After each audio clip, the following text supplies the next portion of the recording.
এই মুহূর্তে প্রধান উপদেষ্টা কার্যালয়ের অভিমুখে রওনা দিয়েছে এবং একটি বিশাল বাধার মুখোমুখি হচ্ছে এই মুহূর্তে সাধারণ মানুষ যারা আমরা দেখছিলাম যে এই মুহূর্তে একটি বাধা সৃষ্টি হয়েছে এবং ছাত্র ইউনিয়নের নেতা কর্মীরা কিন্তু ইতিমধ্যে প্রধান উপদেষ্টার কার্যালয়ের অভিমুখে রওনা দিয়েছে। আমি 72 ঘন্টার জন্য সময় দিয়েছি অন্তর্বর্তীকালীন সরকারকে, আপনারা যারা দায়িত্ব আছে 72 ঘন্টার ভিতরে হাসনাত আব্দুল্লাহ বা হাসনাত আব্দুল্লাহরা যে ভাষায় কথা বলে আসছেন, তাদের যে বডি ল্যাঙ্গুয়েজ, তাদের যে বাচনভঙ্গি, তাদের যে হুঙ্কার হুঁশিয়ারি, তাতে মানুষ এখন রীতিমতো আতঙ্কের মধ্যে রয়েছে।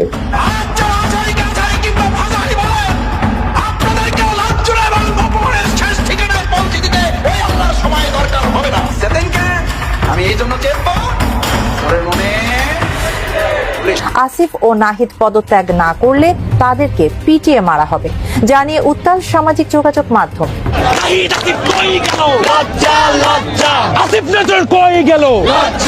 ঠিক তখনই কিন্তু দুই পক্ষের সংঘর্ষ লেগে যায় এবং সমন্বয়কদের মধ্যখানে পেলে আপনারা দেখতে পারবেন তাদের কি ভয়ঙ্কর রূপ এবং সাধারণ মানুষরা কিভাবে কেঁপেছে দেখেন। পুলিশ কিন্তু সংঘর্ষে জড়ালো, রক্তাক্তি হলো, এটা খুব ভয়ঙ্কর পর্যায়ে চলে গেছে এবং এরকম একটা অসহনশীল, এরকম একটা অসহিষ্ণু সমাজ আমরা চাইনি। শেখ হাসিনাকে খেদানোর ক্ষেত্রে আমাদের প্রধান মোটিভেশন ছিল আমরা একটা গণতান্ত্রিক সমাজ করব, যেখানে নানা রকম দলমত থাকবে এবং নিশ্চিতভাবে সব মত গ্রহণযোগ্য হবে না, আমাদের বিভিন্ন পক্ষ থাকবে। সরকার পতনের এক দফা দাবিতে গণতন্ত্র মঞ্চের কর্মসূচিতে পুলিশি বাধার মুখে পড়েন এই নেতাকর্মীরা। এ সময় হয় ধস্তাধস্তিও। তাদের অভিযোগ বিনা উস্কানিতে পুলিশ হামলা চালিয়েছে। তবে এই কথাটা কিন্তু বাস্তব। কোন কথাটা? সেটি হচ্ছে আপনার আমাদের বাংলাদেশে এদের বিরুদ্ধে কোনো আপনি পদক্ষেপ নিতে পারবেন না, থানায় গিয়ে আপনি জিডি করতে পারবেন না, আদালতে গিয়ে এদের মাধ্যমে কিংবা এদের বিরুদ্ধে আপনি কোনো কেস দায়ের করতে পারবেন না, হাইকোর্টে গেলেও কোনো কাজ হবে না, বাংলাদেশে এক প্রান্তে থেকে সেই প্রান্তে গেলেও কোনো। আসসালামু আলাইকুম রহমতুল্লাহ, সবাই কেমন আছেন? আশা করি সবাই অনেক অনেক ভালো এবং সুস্থ আছেন। সবাইকে স্বাগতম জানাচ্ছি আমাদের আরেকটি নতুন ভিডিওতে। প্রতিদিনের মতো আমি আপনাদের সিরিয়াত ফারুকি। দর্শক, আজকের ভিডিও টাইটেল এবং থাম্বনেল দেখে ইতিমধ্যে বুঝতে পেরেছেন কি বিষয়টা নিয়ে কথা বলবো। ভিডিওর শুরুতে আপনারা বেশ কিছু অংশ বিশেষ দেখেছেন, যেখানে বুঝতে পেরেছেন বর্তমানে দেশের যে চলমান পরিস্থিতি, দেশের যে বর্তমান অবস্থান, সেটা নিয়ে আমরা কিছু অংশ দেখে বুঝতে পেরেছেন আজকের ভিডিওটি কতটুকু গুরুত্বপূর্ণ হতে চলেছে। তাই সবাইকে আমি অনুরোধ করব দেশের বর্তমান পরিস্থিতি জানতে বা দেশের বর্তমান অবস্থা কি সেটা সম্পর্কে জানতে অবশ্যই আজকের ভিডিওটি আপনাদের জন্য অনেক অনেক গুরুত্বপূর্ণ। তাই সবাইকে অনুরোধ করব ভিডিওটি সবাই আশা করে ধৈর্য সহকারে শেষ পর্যন্ত দেখবো। দর্শক, আর বেশি কথা বলছি না, আমরা একটা ভিডিও প্রস্তুতির মাধ্যমে একটু বিস্তারিত দেখে আসবো। তার আগে আপনাকে ছোট্ট একটি অনুরোধ জানিয়ে রাখতে চাই, যারা আমাদের ফারুকি অনলাইন ইউটিউব চ্যানেলটিতে এখনো নতুন আছেন প্লিজ দয়া করে আমাদের চ্যানেল সাবস্ক্রাইব করে সাথে থাকবেন। যারা ইতিমধ্যে সাবস্ক্রাইব করছেন তাদেরকে অসংখ্য ধন্যবাদ। যারা সাবস্ক্রাইব করেন তাদের উদ্দেশ্যে একটি কথা বলবো, আমাদের চ্যানেলের সাথে থাকুন, দেখতে থাকুন, দেখতে দেখতে ভালো লাগবে, ভালোবাসা একদিন হয়ে যাবে ইনশাআল্লাহ। আর বেশি কথা বলছি না, এটা নিয়ে বিতর্কে বেশ কয়েকদিন সরগরম অবস্থা দেখেছি ফেসবুকে। বিতর্ক গুরুত্বপূর্ণ জিনিস, দরকারি জিনিস একটা গণতান্ত্রিক সমাজের জন্য, সো আমরা নিশ্চিতভাবে সেটাকে ওয়েলকাম করি। কিন্তু আজ যেটা হলো, পাঠ্যপুস্তক বোর্ডের সামনে দুই পক্ষ সংঘর্ষে জড়ালো, রক্তাক্তি হলো, এটা খুব ভয়ঙ্কর পর্যায়ে চলে গেছে এবং এরকম একটা অসহনশীল, এরকম একটা অসহিষ্ণু সমাজ আমরা চাইনি। শেখ হাসিনাকে খেদানোর ক্ষেত্রে আমাদের প্রধান মোটিভেশন ছিল আমরা একটা গণতান্ত্রিক সমাজ করব, যেখানে নানা রকম দলমত থাকবে এবং নিশ্চিতভাবে সব মত গ্রহণযোগ্য হবে না, আমাদের বিভিন্ন পক্ষ থাকবে। কিন্তু তারপরও আমরা আসলে কিভাবে রিয়াক্ট করবো, কিভাবে ইন্টারাক্ট করবো পরস্পরের সাথে, সেই আলাপগুলো হওয়া দরকার। আমি একটু পড়ি। পাঠ্যপুস্তকে আদিবাসী শব্দ প্রবেশ এবং জুলাই গণ অভ্যুত্থান বিরোধী অখণ্ড ভারতের কল্পিত গ্রাফিতি সংযোজনের সঙ্গে জড়িতদের শাস্তি সহ 5 দফা দাবিতে আজ সকালে এনসিটিভি ভবন ঘেরাও করে স্টুডেন্ট ফর সভরেন্টি নামের একটি সংগঠন। সভরেন্টি নিয়ে ফেসবুকে ভাষাহাসি হচ্ছিল, ইংরেজিতে লিখছেন কিন্তু এই শব্দটাও ঠিকঠাক মতো উচ্চারণ তারা লিখতে পারেননি। যাই হোক, অন্যদিকে সংক্ষুব্ধ আদিবাসী ছাত্র জনতার ব্যানারে ক্ষুদ্র জাতিগোষ্ঠীর একদল মানুষ পাঠ্য বইয়ের গ্রাফিতি পুনর্বহালের দাবিতে এনসিটিভির সামনে কর্মসূচি পালন করে। আর একটু যদি ঘটনাস্থলে গিয়ে দেখা যায়, এনসিটিভির সামনে ওই যে স্টুডেন্ট ফর সভরেন্টির একদল লোক সেখানে ব্যানার নিয়ে দাঁড়ায় এবং বিপক্ষই থাকে সংক্ষুব্ধ আদিবাসী ছাত্রছাত্রী। সংক্ষুব্ধ আদিবাসী ছাত্র জনতার ব্যানারের কর্মসূচি ছিল পূর্ব নির্ধারিত, এই জায়গাটা খুব ইম্পর্টেন্ট। স্টুডেন্ট ফর সভরেন্টির ব্যানারেও সেখানে গতকাল কর্মসূচি দেওয়া হয়। আমরা আগে এই সোকাল পাল্টাপাল্টি দেখতাম, মানে আদিবাসী তাদের ভাষায়, আমি তাদের ভাষায় বলছি, এই প্রসঙ্গে একটু জানিয়ে রাখি। আদিবাসী শব্দটা খুব সহজ না, আমরা অনেকে মনে করি আদিবাসী শব্দটা ব্যবহার করে ফেললেই হয়। It's not that easy. এর সাথে দেশের অভ্যন্তরীণ তো বটেই খুব গুরুত্বপূর্ণ আন্তর্জাতিক এবং রাজনীতির সম্পর্ক আছে। সুতরাং আদিবাসী শব্দ ব্যবহার করার সময় আমাদের খুবই সতর্ক থাকতে হবে, কারণ যাদেরকে আমরা আদিবাসী বলছি তারা আদতে আদিবাসী কিনা সেই আলাপ আছে, সেটা নিয়ে তীব্র বিতর্ক আছে, এবং সেটা যদি না হয়ে থাকেন তাদেরকে সেই স্ট্যাটাস দেয়াটাও, অন্যায় কেউ চাওয়াটাও সঠিক না বলে আমরা ভাবতেই পারি। যাই হোক, আমি এই ব্যাপারে খুব বিস্তারিত ভাবে কথা বলবো। আর একটা কথা আমি আগের মতো এখানে যোগ করতে চাই, এখানে যে ক্ষুদ্র নৃগোষ্ঠীর বা বিভিন্ন ট্রাইবের মানুষজন ছিলেন, আমি আমার জন্ম বেড়ে ওঠা তাদের সাথে, আমি রাঙামাটিতে জন্মেছি, বড় হয়েছে, প্রচুর এই ধরনের বন্ধু বান্ধব আছে। তাদের প্রতি শ্রদ্ধা রেখেই বলছি যে তাদের যে দাবি আছে সেই দাবির সাথে আমি দ্বিমত প্রকাশ করি। কিন্তু যা ঘটলো তাদের উপরে, আজকে যা ঘটলো তাদের উপরে ঘটেছে, আমি এটা এভাবেই ক্লেম করছি। কারণ আগে এই সংগঠনে যারা নিজেদেরকে আদিবাসী সংগঠন বলছে তারা কর্মসূচি দিয়েছে, সেখানে পরবর্তীতে সভরেন্টি তাদের ভাষায় যে সংগঠন আছে তারা গিয়েছেন, এই যাওয়া ইটসেলফ ইজ আ প্রবলেম। আমি একটু দেখি ওখানে কি ঘটলো। এরপর সংক্ষিপ্ত আদিবাসী ছাত্র জনতা ব্যানারে সমবেত হওয়া মানুষের এনসিটিভির সামনে গেলে দুই পক্ষের মধ্যে হাতাহাতি হয়, পুলিশ দুই পক্ষকে সরিয়ে নেয়, পরে স্লোগান হয়। বেলা 1টার কিছু সময় পর কিছু লোক সংক্ষুব্ধ আদিবাসী ছাত্র জনতা ব্যানারে আসা মানুষের উপর হামলা চালান, এতে কয়েকজন আহত হন, তাদের মধ্যে একজন নারী। স্টুডেন্ট ফর সভরেন্টি দাবি করেছে তাদের উপর হামলা হয়েছে, অন্য সংগঠনও তাই দাবি করেছে। পরে তাদেরকে পুলিশ সরিয়ে দেয়। ঘটনাটা এরকম, নবম ও দশম শ্রেণীর বাংলা ভাষার ব্যাকরণ ও নির্মিতি বইয়ের পেছনে আদিবাসী শব্দ থাকা একটি গ্রাফিতি যুক্ত করা হয়েছিল, কিন্তু এর প্রতিবাদ জানিয়ে তা বাতিলের দাবিতে আন্দোলন শুরু করে স্টুডেন্ট ফর সভরেন্টি। তারপর সরকার সেই বাতিলের সিদ্ধান্ত নেয়, পাঠ্যপুস্তকের পিডিএফ থেকে সেটি সরিয়ে নতুন একটি গ্রাফিতি যোগ করে। তবে স্টুডেন্ট ফর সভরেন্টি আগের গ্রাফিতিটি সংযোজনের দায়ে রাখাল রাহা ওরফে সাজ্জাদের অপসারণ এবং এর সঙ্গে জড়িত ব্যক্তিদের চিহ্নিত করে শাস্তির আওতায় আনার দাবি করেছে। 5 দফা দাবি তুলে ধরেছে, যেটা খুব ভয়ঙ্কর সব কঠোর দাবি। এর মধ্যে রয়েছে অবাঙালিদের, তারা বলছেন ব্র্যাকেটে ক্ষুদ্র জাতিগোষ্ঠী আদিবাসী সম্বোধন করে কোনো বক্তব্য দেওয়া যাবে না, কোনো বই পুস্তক ছাপানো যাবে না, লেখালেখি করা যাবে না, কোনো নাটক সিনেমা বা গল্প কাহিনী রচনা করা যাবে না। বাঙালিদেরই বাংলাদেশের একমাত্র আদিবাসী হিসেবে সাংবিধানিক স্বীকৃতি থাকতে হবে।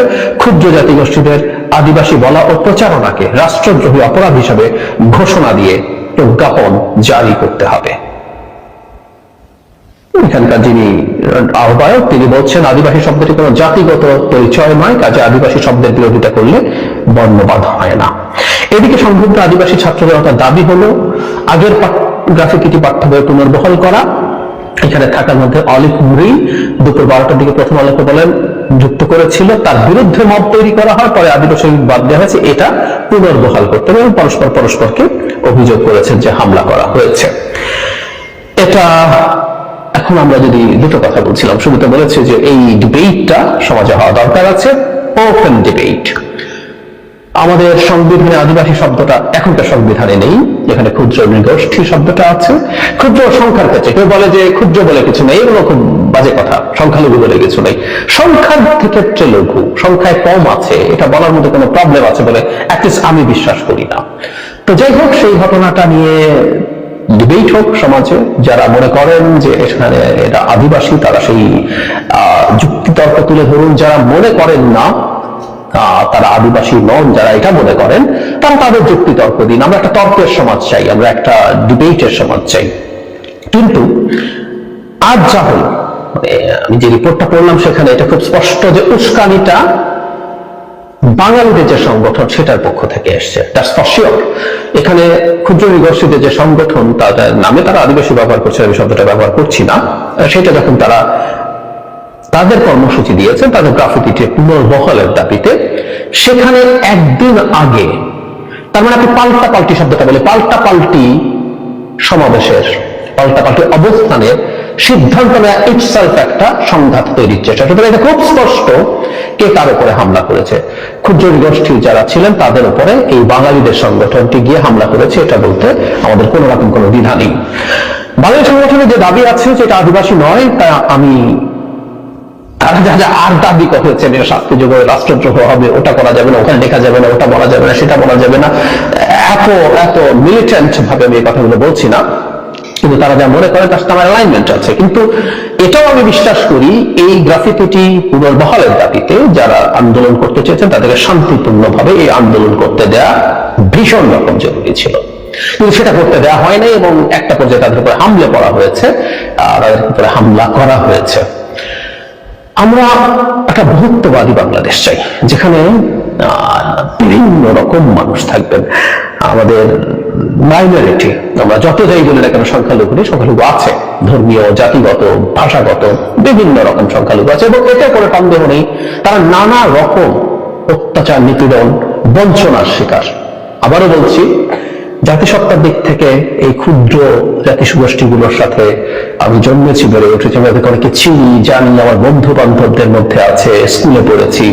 সো ওদের বঞ্চনা আছে, সত্যিকার অর্থেই আছে, এবং আমাদের সমাজে আর সব যে কোনো ক্ষেত্রে, যে সেটা ধর্মীয় হোক, এটা হবে ভাষাগত। আমাদের এখানে মুসলিম কিন্তু উর্দু ভাষী মানুষ, যাদেরকে আমরা আটকে পড়া পাকিস্তানি বলি, তারাও ভয়ঙ্কর রকম বঞ্চনার শিকার আছেন। সো প্রত্যেকটার ক্ষেত্রে এই সংকটগুলো জায়গা আছে, সেগুলো তো আমাদেরকে খেয়াল রাখতে হবে এবং আমাদের চেষ্টা করতে হবে আমাদের একটা বহুত্ববাদী, একটা ইনক্লুসিভ সোসাইটিতে তারা সবাই ঠিকঠাক মতো সুন্দরভাবে থাকবেন, তারা তাদের পূর্ণ অধিকার নিয়ে থাকবেন, তারা বাংলাদেশের নাগরিক সেই হিসাবে থাকবেন, এটা নিশ্চিত করতে হবে।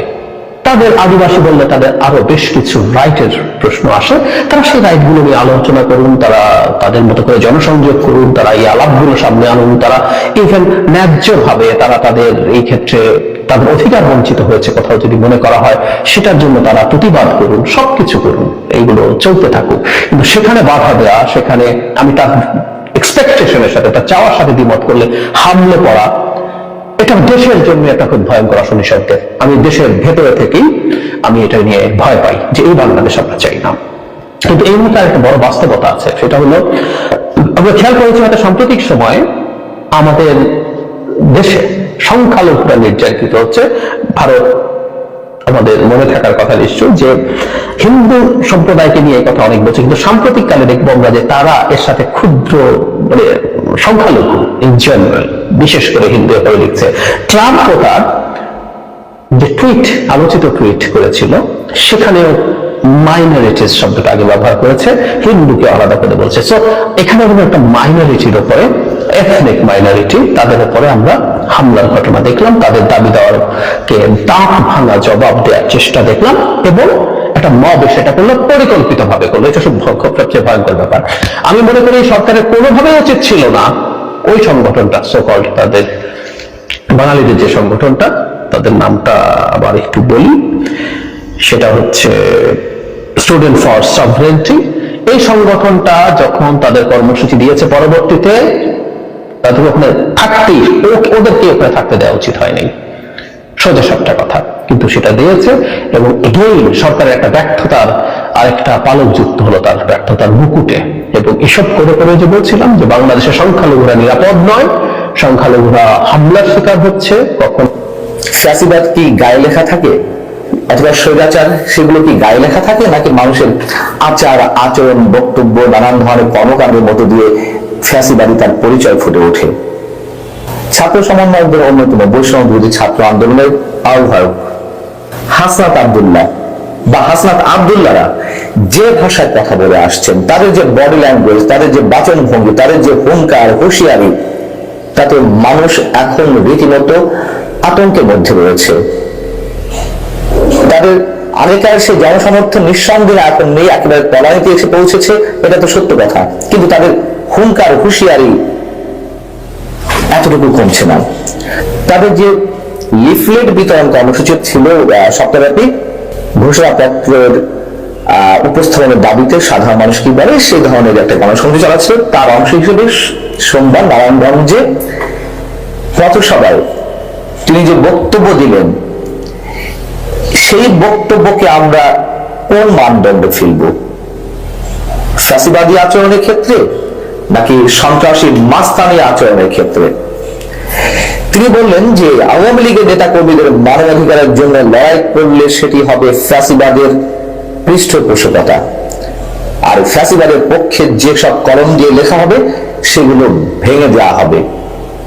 আওয়ামী লীগকে ফ্যাসিবাদ বলা হয়, সেটা নিয়ে বিতর্ক থাকতেই পারে। আমি মনে করি আওয়ামী লীগ স্বৈরাচার ছিল। আচ্ছা, ধরে নিলাম ফ্যাসিবাদ। আওয়ামী লীগ এই ধরনের অবশ্যই হুঙ্কার দিয়েছে বিরোধী দলের উদ্দেশ্যে, মুক্ত সাংবাদিকদের উদ্দেশ্যে। তারা ভয় ভীতি সৃষ্টি করার জন্য এমন কোনো কাজ নেই যা করেনি। হামলা মামলা থেকে শুরু করে জেলে কারাগারে ঢুকানো পর্যন্ত অনেক কিছু করেছে। তাহলে আওয়ামী লীগ যদি ফ্যাসিবাদ হয়ে থাকে, হাসনাত আব্দুল্লাহরা কি? হাসনাত আব্দুল্লাহদের প্রতিনিধি হিসেবে যারা উপদেষ্টা পরিষদে রয়েছেন তারা কি? তারা যে নতুন রাজকীয় দলটি আনতে যাচ্ছে তার চরিত্র কি হবে? এবং ক্ষমতায় যাওয়ার আগে, ক্ষমতার পেছনে থেকে, এখনো তারা ক্ষমতা উপভোগ করছে, সরকারের তো তারা পার্ট। তাহলে পূর্ণভাবে ক্ষমতায় যাওয়ার আগেই তাদের যে পরিচয় ফুটে উঠছে, ক্ষমতায় যাওয়ার পরে কি হবে? তাহলে প্রশ্ন উঠতে পারে, বড় ফ্যাসিবাদ আসলে কে, বা ফ্যাসিবাদের আসল পরিচয়টি আসলে কিভাবে কারা তুলে ধরছে? আওয়ামী লীগের বিরুদ্ধে বা আওয়ামী লীগের নেতা কর্মীদের মানবাধিকারের জন্য যারা লড়াই করবে তাদেরকে ফ্যাসিবাদের পৃষ্ঠপোষকতা হিসেবে উল্লেখ করা হবে এবং তাদের হাত ভেঙে দেওয়া হবে। আওয়ামী লীগের যে 30-35-40% ভোট রয়েছে, ভোটার রয়েছেন, এই যে অসংখ্য মানুষ, 18 কোটি মানুষের নিশ্চয়ই তাহলে কত ভোটার? 12 কোটি, তার 4 কোটি, 3 কোটি, 2 কোটি, আমি একেবারে ন্যূনতম ধরে দিলাম। এই 2 কোটি মানুষকে শেখ হাসিনা বা শেখ হাসিনার মন্ত্রী পরিষদের সদস্যরা বা এমপি বা শীর্ষ নেতা তাদের সবার মতন আচরণ করেছে, সবার মতো দুর্নীতি করেছে, অন্যায় করেছে, অপরাধ, খুন, এইসব সন্ত্রাসী কর্মকাণ্ডের সঙ্গে তারা সবাই জড়িত। কেন তাদের মানবাধিকারের কথা বলা যাবে না? আমরা তো তাদেরকে বিচারের আওতায় বাইরে রাখতে বলছি না কখনো। যারা অন্যায় করেছে অবশ্যই তাদের বিরুদ্ধে সব ধরনের শাস্তিমূলক ব্যবস্থা নেওয়া উচিত বিচারের মাধ্যমে, আমরা সেটি মনে করি। আচ্ছা, ধরুন তো 5 আগস্টের আগে, 2 আগস্ট অথবা 3রা আগস্টের দিকে যখন জামাতকে নির্বাহী আদেশে নিষিদ্ধ করা হলো, তখন তো আমরা প্রতিবাদ করেছিলাম। জামাতকে নিষিদ্ধ করলে অন্য সময় করতে পারত আদালতের বিচারের মাধ্যমে। কেন এই সময়, একটা ভয়ঙ্কর সময় এসে জামাতকে নিষিদ্ধ করা হলো? এবং ওই সময় সন্ত্রাসী কর্মকাণ্ড যত চলছিল, কারা করছে না করছে তা নিয়ে এখন অনেক বিতর্ক রয়েছে। আমরা ওই সময় বলেছিলাম যে আওয়ামী লীগ সব দায়ভার এখন এককভাবে জামাতের উপর চাপিয়ে দেওয়ার জন্য জামাতকে নিষিদ্ধ করলো। আচ্ছা, আমরা যে জামাতের এই নিষিদ্ধতার বিরুদ্ধে কথা বলেছিলাম, সেই জন্য কি আমাদেরকে স্বাধীনতার বিরোধী শক্তি হিসেবে চিহ্নিত করা হবে? আওয়ামী লীগ তো এখনো নিষিদ্ধ হয়নি। আওয়ামী লীগের যারা একেবারে তৃণমূলের নেতাকর্মী রয়েছেন, যারা একেবারে শুধুমাত্র বঙ্গবন্ধু আদর্শ পোষণ করেন, তাদের অনেকেই আছেন আবার শেখ হাসিনাকে সমর্থন করেন না, কিন্তু আওয়ামী লীগকে সমর্থন করেন। সবাই ফ্যাসিবাদী চরিত্রে, আর তাদের মানবাধিকার রক্ষার জন্য কথা বললেই হাত ভেঙে দেওয়া হবে। এইসব অধ্যত্বের পরিণাম যে ভালো হয় না, হাসনাত আব্দুল্লাহ ভুলে যান। ক্ষমতায় যারা থাকেন তারা সবাই ভুলে যান। তিনি ওই পথসভাতে তার যে সহযোদ্ধারা ছাত্র প্রতিনিধি হিসেবে উপদেষ্টা পরিষদে রয়েছেন তাদের উদ্দেশ্য হুঙ্কার ছেড়েছেন নির্নির্বাহ করে। তিনি যেটা বলেছেন যে জুলাই বিপ্লবের ঘোষণাপত্রের বাধা হয়ে যারা দাঁড়াচ্ছেন অথবা যদি কোনো ষড়যন্ত্র থেকে থাকে সেইগুলো কেন তাদের সহযোদ্ধারা অর্থাৎ 3 উপদেষ্টা মাহফুজ আলম, নাহিদ ইসলাম এবং আসিফ মাহমুদ তারা কেন প্রকাশ করছে না? তারা যদি কিছু করতে না পারে তাহলে তারা রাজপথে নেমে আসুক। তার ভাষাটি হচ্ছে এরকম, আমাদের প্রতিনিধি হয়ে যাদের উপদেষ্টা করেছি, আপনারা যদি মনে করেন কোনো কারণে ঘোষণা দিতে এবং জন আকাঙ্ক্ষার প্রতিফলন ঘটাতে রাষ্ট্রীয় কোনো বাধা আছে, সেটি আপনারা জনসমক্ষে প্রকাশ করুন। যদি আপনারা সেটি ব্যর্থ হন তাহলে উপদেষ্টা কাতার থেকে জনগণের কাতারে নেমে আসুন এবং শেখ হাসিনা সরকারের বিরুদ্ধে, ফ্যাসিবাদী সরকারের বিরুদ্ধে আমরা যেভাবে আন্দোলন করে তাদের পতন ঘটিয়েছি, প্রয়োজনে এই সরকারের বিরুদ্ধে আন্দোলন করা হবে, পতন ঘটানো হবে। এই যে তার যে হুঙ্কার, এখন আসলে সেই 3 উপদেষ্টা কি করবেন? তারা পদত্যাগ করবেন? তারা কি জনগণের কাতারে নেমে আসবেন? প্রশ্ন ওঠে না। তারা সহজে নামবেন না। এগুলো একদিকে নাটকের অংশ হতে পারে যে আমরা তো সবকিছুর বিরুদ্ধে কথা বলছি, আমরা আমাদের সহযোদ্ধাদের বিরুদ্ধেও কথা বলছি, একটা নাটক। অথবা আরো একটি যে বিষয়টি এখন মানুষের মুখে মুখে রয়েছে, যা কিছু সত্যতা থাকতেও পারে, উপদেষ্টা পরিষদের সদস্য পদ নিয়ে এখন নিজেদের মধ্যে গ্রুপিং শুরু হয়েছে নানানভাবে। একদিকে বেসরকারি বিশ্ববিদ্যালয়ে যাদের আত্মত্যাগ বেশি 5 আগস্ট গণঅভ্যুত্থানে, তাদেরকে কোথাও দেওয়া হচ্ছে না, তাদেরকে কোথাও বসানো হচ্ছে না, এবং উপদেষ্টা পরিষদে শুধুমাত্র এরাই কেন থাকবে ঢাকা বিশ্ববিদ্যালয়ের শিক্ষার্থী হিসাবে। এবং সমন্বয়কদের মধ্যে মানে একেবারে খোদ সমন্বয়কদের মধ্যে নানান ধরনের গ্রুপিং হয়েছে, পদবি ভাগ বাটোয়ারা নিয়ে শুরু হয়েছে। এগুলো তো আমরা শুনছি। উপদেষ্টা পদত্যাগ করবে না, এটুকু নিশ্চিত করে বলা যায়। হাসান আব্দুল্লাহদের হুঙ্কার, সেটা নাটকীয় হোক, নির্মূল কণ্ঠে হোক, কিংবা সত্যি সত্যিই হোক, খেলা তো আর বাকি রয়েছে। এবং রাজকীয় দল বিশেষ পর্যন্ত কোথায় গিয়ে পৌঁছে সেটাও তো আমরা বুঝতে পারছি।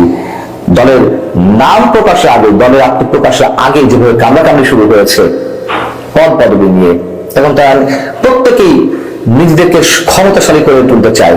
আমরা বুর্জোয়া রাজনীতি দেখি, আওয়ামী লীগ বিএনপি রাজনীতি দেখি, যেহেতু এখন তো আদর্শ রাজনীতি নেই, আদর্শ রাজনীতির ছিটে ফোটা নেই, সবাই রাজনীতি করছে ক্ষমতার জন্য। হয়তো কিছু অংশ আছে সত্যি সত্যি দলকে ভালোবাসে, আওয়ামী লীগ বা বিএনপির মতো দলগুলো। সেটি হচ্ছে আপনার আমাদের বাংলাদেশে এদের বিরুদ্ধে কোনো আপনি পদক্ষেপ নিতে পারবেন না, থানায় গিয়ে আপনি চিঠি করতে পারবেন না, আদালতে গিয়ে এদের মাধ্যমে কিংবা এদের বিরুদ্ধে আপনি কোনো কেস দায়ের করতে পারবেন না। হাইকোর্টে গেলেও কোনো কাজ হবে না, বাংলাদেশে এক প্রান্ত থেকে সেই প্রান্তে গেলেও কোনো কাজ হবে না। মানে ডক্টর আসিফ নজরুল আর হচ্ছে ডক্টর ইউনূস সরকার, তারা এটাকে কি বাদ করে দিচ্ছে। মানে এদের বিরুদ্ধে আপনি কিংবা এদের এগেনস্টে সমন্বয়কারী থেকে শুরু করে কিংবা উপদেষ্টা যে বাজার আছে, প্রত্যেকের নামে আন্তর্জাতিক মামলা, এবং তারা কি এটা 5 আগস্টের পর থেকে তারা এটা বন্ধ করে দেয় যে এদের বিরুদ্ধে আপনি কোনো অ্যাকশন নিতে পারবেন না বাংলাদেশে। যাই হোক, এখন আসুন মূল টপিকে। এই ভিডিওটা অত্যন্ত গুরুত্বপূর্ণ, সবাইকে বলবো যে ভাই খুবই মনোযোগ সহকারে শুনবেন প্রতিটি কথা, পরে আবার উল্টাপাল্টা লিখালিখি করবেন না, যেহেতু সবাই এটা না এমনি না সেমনি। হ্যাঁ, যাই হোক, 62 জনের নামে আন্তর্জাতিক মামলা দায়ের করে আওয়ামী লীগ। কোন 62 জন? এই 62 জনের ভিতরে আপনার সমন্বয়কারী আছে, উপদেষ্টারা আছে, হিজবুত তাহরী আছে, আর হচ্ছে আপনার জামায়াত ইসলামের আমির আছে, সবাই আছে। কেন দায়ের করে? এই মামলাটা দায়ের করে কবে? এই মামলাটা দায়ের করে আপনার গত আজ থেকে আরো 2 মাস আগে। মানে মামলার ইটা আসে আজকে। মামলাটা কোথায় দায়ের করে? আন্তর্জাতিক ট্রাইব্যুনালে, মানে আপনার জাতিসংঘের কাছে। হ্যাঁ, বুঝতে পারছেন? আন্তর্জাতিক মাধ্যমে এই মামলাটা করা হয় 62 জনের নামে।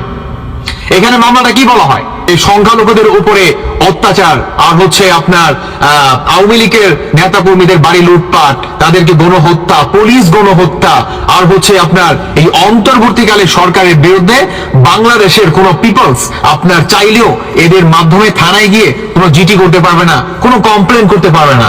তারা এইটাকে বন্ধ করে দিয়ে বাংলাদেশে চালাচ্ছে মব ক্লিন, চালাচ্ছে মব জাস্টিস, চালাচ্ছে দখলবাজিটা। এইটার উল্লেখ করেই আন্তর্জাতিক ট্রাইব্যুনালে কিংবা আন্তর্জাতিক মাধ্যমে এদের এই 62 জনের নামে মামলা দায়ের করা হয়। দেখেন, এই মামলাটায় যদি মানে ফাঁসার একটা সবচেয়ে বড় কারণ কি জানেন? এই আন্তর্জাতিক মাধ্যমে মানে একটা পয়েন্টে তারা খুব ভালোভাবে কি ফেঁসে যাবে। সেই পয়েন্টটা কি আপনার জানেন? সেই পয়েন্টটা হচ্ছে 5 আগস্টের পরে আপনার কি এদের সমন্বয় কিংবা উপদেষ্টা, আর হচ্ছে আপনার ডক্টর ইউনূস থেকে শুরু করে এদের এগেনস্টে আপনি কোনো আইনত সহায়তা পাবেন না কিংবা নিতে পারবেন না। আপনি থানায় চিঠি করতে পারবেন না, কিছুই করতে পারবেন না। মানে তারা টোটালি বন্ধ করে দিয়ে বাংলাদেশে চালাচ্ছে মব কিলিং, চালাচ্ছে আপনার গণহত্যা। এইটার কারণেই এই ডক্টর ইউনূস আর হচ্ছে এই উপদেষ্টা আসিফ নজরুল এরা মনে করেন ফেসে যাবে একদম ভালোভাবে। কারণ ভাই, আন্তর্জাতিক ট্রাইব্যুনাল কিংবা আন্তর্জাতিক মাধ্যমে যে মামলাটা, এটা কোনো বাপদাদার সম্পত্তি নয়। এটা কি সবাই এখানে সমানভাবে বিচার পায়, তাই না? যখন নাকি এটা দায়ের করা হবে, ইতিমধ্যে আপনি অনেকে জানেন যে কাজ কিন্তু শুরু হয়ে গেছে ট্রাম্পের। কারণ আমাদের বাংলাদেশে একজন আমেরিকার কিংবা আপনার কি বলে মানে জাতিসংঘের একজন দূত কিন্তু মানে রাষ্ট্রদূত কিন্তু তিনি আমাদের বাংলাদেশে আসার কথা ছিল, সেখানে কিন্তু ডোনাল্ড ট্রাম্প কিন্তু ক্যান্সেল করে দেয় যে আমার প্রতিনিধি মানে আমি যাকে চাইবো সে হচ্ছে যাবে বাংলাদেশের রাষ্ট্রদূত হিসেবে তদন্ত করার জন্য। আপনি বুঝতে পারেন খেলাটা কোন জায়গায় জমে উঠছে? হ্যাঁ, খেলাটা কোন জায়গায় জমে উঠছে? এরা যে আপনার 5ই আগস্টের পরে যেভাবে মব ক্লিন করছে, যেভাবে গণহত্যা চালাইছে, যেভাবে মব জাস্টিস চালাইছে, আর এর থেকেও ভাই ইন্টারেস্টিং কি জানেন? ইন্টারেস্টিং কি মানে তারা দুইটা দিকে খুব ভালোভাবে মনে করেন ফেসে যাবে, সমন্বয়কারীরা ডক্টর ইউনূস সহ উপদেষ্টা আসিফ নজরুল যারা আছে। কিভাবে? প্রথমত হচ্ছে তাদের আন্দোলনটা দেখেন, আমাদের বাংলাদেশের সংবিধানে আছে যে কোন সাধারণ জনগণ আন্দোলন করতে পারবে, কিন্তু ভাই তুমি আন্দোলন করলা কোঠানা মেধার ভিত্তিতে, সেক্ষেত্রে কি শেখ হাসিনা একটা পর্যায়ে মেনে নিল যখন নাকি আবু সাইদকে মারা হয়, মানে আবু সাইদকে তোমরা মনে করো প্ল্যান মোতাবেক তোমাদের প্ল্যান মাস্টার প্ল্যান এর মোতাবেক তোমরা আবু সাইদকে মেরে ফেলো এবং সেখানে শেখ হাসিনার নাম দাও এবং সেখানেই আসলে বাংলাদেশের প্রতিটি শ্রেণীর মানুষকে তোমরা একসাথে জড়ো করতে সাকসেস হও, আর সেখানে কি যা হওয়ার হয়ে যায় আওয়ামী লীগের সাথে। তো তারপরে কি হয়? তারপরে তোমরা নিজেরাই মনে করো সরকার হয়ে যাও, এই যে যেমনটা আপনার হচ্ছে মনে করে আসিফ আর হচ্ছে আপনার নাহিদ, দেখতে তো পারতেছেন। তো এটার জন্য তারা কি ফেসে যাবে কিভাবে? আমাদের বাংলাদেশের সংবিধানে কিন্তু নাই, আমাদের বাংলাদেশে এখন পর্যন্ত এটা সংস্কার কাজ তিল পরিমাণ মনে করেন ঠিক করতে পারে নাই, আর সংবিধান তো কিছুই করতে পারে, মানে সংবিধানের জায়গায় আছে, তারা সংবিধানের কোনো তোয়াক্কা করে নাই, তারা মনে করেন আপনার আইনের কোনো তোয়াক্কা করে নাই, মানে টোটালি আইনের বাইরে গিয়ে মানে এক্সট্রা মানে তাদের মন গড়া একটা ল দিয়ে একটা আইন দিয়ে তারা এই মনে করেন আন্দোলনটা করে, আর বর্তমান তারা সরকারের চেয়ারে বৈশা রয়েছে। তো এদের বিচার যখন নাকি হবে, কেবল তো মামলা করছে আলহামদুলিল্লাহ 62 জনের নামে মামলা হয়েছে, সার্জিসের নাম হাসনাতের নাম সবার আগে ছিল, হ্যাঁ সার্জিস, হাসনাত, মাহফুজ, ডক্টর আসিফ নজরুল, ডক্টর ইউনূস, তারপর হচ্ছে আপনার আরো যে বাজার আছে প্রত্যেককে। তো যারা নাকি এই আন্দোলনের মাস্টার মাইন্ড, আপনারাও একটুখানি নড়ে চড়ে বসবেন। ইতিমধ্যে অনেকে জানেন আসিফ নজরুল কিন্তু তার পরিবারকে কিন্তু আপনার বিদেশে কিন্তু পাঠাই দিছে, আর আপনার সেনাবাহিনী কিন্তু এই উপদেষ্টা বা সমন্বয়কদের কিন্তু আপনার কূটনৈতিক কিন্তু পাসপোর্ট রেডি ছিল, কিন্তু পাসপোর্ট কি হাতিয়ে নেওয়া হয়েছে, পাসপোর্ট এদের কাছ থেকে আপনার ছিনিয়ে নেওয়া হয়েছে যে এরা যাতে দেশ থেকে পালিয়ে না যেতে পারে। খেলা কিন্তু স্টার্ট, বলছি না যে খেলা শুরু হয়ে যাবে, খেলা কি শুরু হয়ে গেছে, স্টার্ট নাও। এখন থেকে এই প্রতিটা সমন্বয়ক পালানোর চেষ্টা চালাচ্ছে। আরে আওয়ামী লীগ তো ইন্ডিয়াতে মনে করেন আপনার রক্ষা পাইছে, কিংবা তারা বর্তমান গা ঢাকা দিতে পারছে, সমন্বয়কারীরা কোথায় যায় গা ঢাকা দিব? পাকিস্তান, পাকিস্তান যায় গা ঢাকা দিব। সবশেষে দর্শক বন্ধুরা আমি একটা কথাই বলতে চাই, আপনার হচ্ছে সেটা নিজুম মজুমদারকে, যে আপনি কিংবা আপনারা যে বা যারা নাকি এই আন্তর্জাতিক মাধ্যমে 62 জনের নামে মামলা দায়ের করছেন এবং সেটার আপনারা প্রসেস শ্রেষ্ঠ দেশে পরিণত হয়েছে। কোটি কোটি মানুষকে না খেয়ে রেখে আর জঙ্গলের টয়লেট করিয়ে চাইলে বাংলাদেশও অনেক কিছু করতে পারত। সে তর্কে না গিয়ে চলুন বাংলাদেশ ভারত থেকে কোন কোন সূচকে এগিয়ে রয়েছে সেটাই দেখে আসি, কেননা আপনাকে ওইসব স্বর্গবাসীদের যে কোনো সময় উপযুক্ত জবাব দিতে হতে পারে। खुले में हदना बंद करो, अपना गू खाएगा, अपना गू खाएगा, এটি কোনো রাজনৈতিক মিছিল কিংবা সিনেমা নয়, জঙ্গলের টয়লেট করা বন্ধ করতে জঙ্গিদের উৎসাহিত করতেই এই মিছিলের আয়োজন করা হয়েছে। শুধুমাত্র অভাবে নয়, স্বভাবেই খোলা আকাশের নিচে প্রকৃতিটাকে সাড়া দিতে যায় তারা। বিবিসির এই রিপোর্টটি দেখুন, ভারতের 70 কোটি মানুষ প্রকাশ্যে মলমূত্র ত্যাগ করে, আর বাংলাদেশের সে সংখ্যা 0। বিবিসি রিপোর্ট বলছে কোনো প্রকার টয়লেট সুবিধা নেই এরকম লোকের সংখ্যা ভারতে বিশ্বের মধ্যে সবচেয়ে বেশি। ভারত সরকার বিগত সময়ে ব্যাপক উদ্যোগ নিয়ে ভারতবাসীকে টয়লেটে নেওয়ার অনেক চেষ্টা করেছে, কিন্তু ফলাফল খুব বেশি সন্তোষজনক না। ভারতের সরকারি হিসেবে সেখানে 64% স্যানিটেশন আছে, আর বাংলাদেশে 99%। অবশ্য ভারতে শতভাগ টয়লেটের প্রয়োজন নেই, কেননা আগে তো খাবার খেতে হবে, তারপর টয়লেটের প্রশ্ন। পরিসংখ্যান বলছে বাংলাদেশের তুলনায় ভারতে অন্তত অর্ধেক জনসংখ্যা ঠিকমতো খাবারই পায় না। বিশ্ব ক্ষুধা সূচক 2020 তালিকায় ভারত ও পাকিস্তানের চেয়ে এগিয়ে আছে বাংলাদেশ। 20.4 স্কোর নিয়ে 107টি দেশের মধ্যে বাংলাদেশের অবস্থান 75, আর ভারতের অবস্থান 94, পাকিস্তান 88, মিয়ানমার 78, নেপাল 73 এবং শ্রীলঙ্কা 64 নম্বরে আছে। পেটে ভাত নেই তাতে কি, আকাশে রকেট ওড়ায় ইন্ডিয়া। তাই প্রতিবেশী ভাইদের বলছি, নিজেদের নিয়ে এত বেশি চিৎকার চেঁচামেচি করবেন না। শুনেছি বেশি কথা বলে নাকি আয়ু কমে যায়। জানেন তো, বাংলাদেশি মানুষেরা গড়ে 72 বছর বাঁচে, যেখানে ভারতীয়রা বাঁচে 68 বছর। ভারতের গড় আয়ু যেখানে 68.8 বছর, সেখানে বাংলাদেশের মানুষের গড় আয়ু 72.8 বছর। তার মানে একজন ভারতীয়র চেয়ে একজন বাংলাদেশি মানুষ গড়ে 4 বছর বেশি বাঁচে। বাংলাদেশকে যেসব ইন্ডিয়ানরা মৌলবাদের দেশ কিংবা এখানকার মাদ্রাসা শিক্ষা ব্যবস্থাকে তুচ্ছ তাচ্ছিল্য করে গলা ফাটাচ্ছেন, তাদের জন্য একটি তথ্য দিয়েছে বিশ্বব্যাংক। বিশ্বব্যাংকের দেওয়া তথ্য অনুযায়ী ভারতে কর্মক্ষেত্রে নারী কর্মীদের অংশগ্রহণ 20%, বিপরীতে বাংলাদেশে এই সংখ্যাটা 36%। মানে বুঝতে পারছেন কর্মক্ষেত্রে নারীদের অংশগ্রহণে কতটা এগিয়ে গেছে বাংলাদেশ, আর ভারত নেমে গেছে পাকিস্তানের নিচে। শুধুমাত্র কর্মক্ষেত্রে নয়, নারীর ক্ষমতায়নেও বাংলাদেশ যতটা এগিয়েছে তা কখনো কল্পনাও করতে পারবে না ভারতীয় কট্টরপন্থীরা। চলুন এবার অর্থনৈতিক দিকটা একটু দেখে আসি। কোন দেশের মানুষের ইনকাম কেমন, যাকে বলে মাথাপিছু আয়। মুখে মুখে নিজেদের যতই বড় বলুক, মাথাপিছু আয়ে ভারত থেকে এগিয়ে আছে বাংলাদেশ। তবে বর্তমানে বাংলাদেশের ডলার দাম কিছুটা বেড়ে যাওয়ায় ভারত মাথাপিছু আয়ে খানিকটা এগিয়ে থাকলেও বিগত কয়েক বছরের মতো ভবিষ্যতেও ভারত থেকে বাংলাদেশের মাথাপিছু আয় বেশি থাকবে। এটি আমার কথা নয়, IMF এর রিপোর্ট। আগামী 6 বছরও মাথাপিছু আয়ে বাংলাদেশ ভারতের উপরেই থাকবে, এমনটাই বলছে IMF।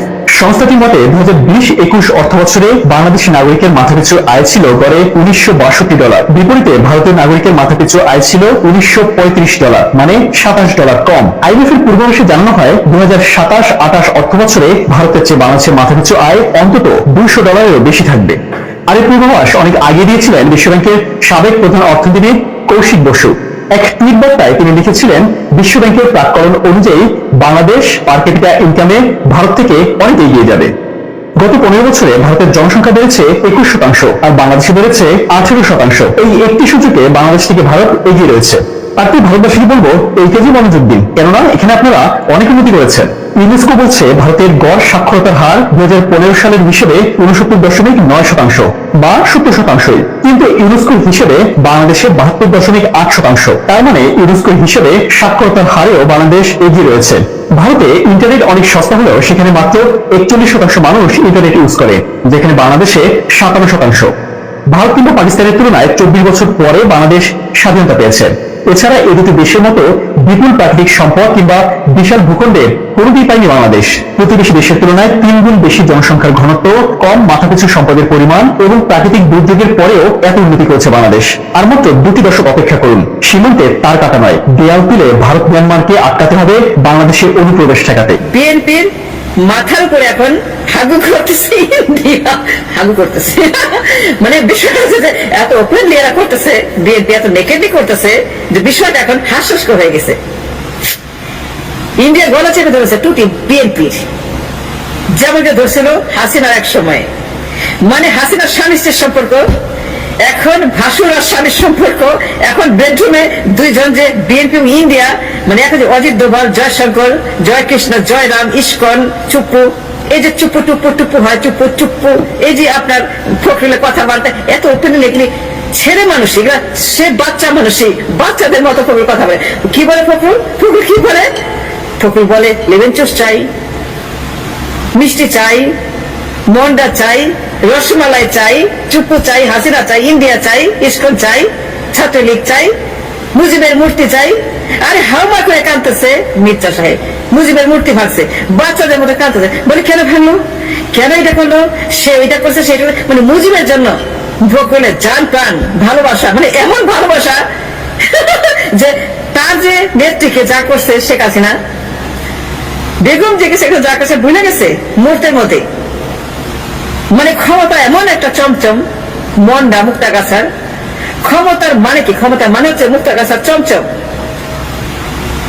মানে এত লোভ, মুজিবের মূর্তি ভাঙছে, কান্নাকাটি করছে পলাপনের মতো।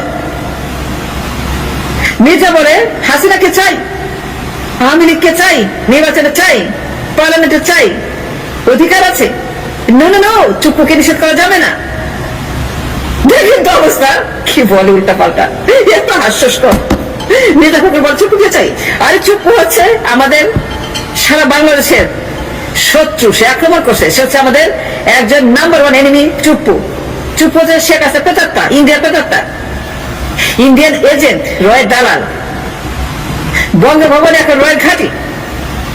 বঙ্গভবনে রয়ের হচ্ছে ওখানে অপারেশন গাজী, কিভাবে তারা উৎখাত করবে, দখল করবে, পার্লামেন্ট নির্বাচন করবে, হাসিনাকে ফেরত দেবে। ইন্ডিয়া এমন ভাবে হাসিনাকে পাঠানোর জন্য বিএনপির ঘাড়ের উপর মুইতা দিছে, এটা তো এত উন্মুক্ত যেগুলো না বলে আমার কোনো চয়েস নাই। দেখেন, বিশ্বাস করেন, বলতে চাই নাই, কিন্তু এসালমগণ, দরবেশগণ, সামিট গ্রুপগণ, আদানিগণ, আম্বানিগণ, মোদিগণ, রাহুল গান্ধীগণ, এই যে আপনার বীজাণু রেখে গেছে শেখ হাসিনার, তাকে ফেরানোর জন্য নির্বাচন কেন বলে?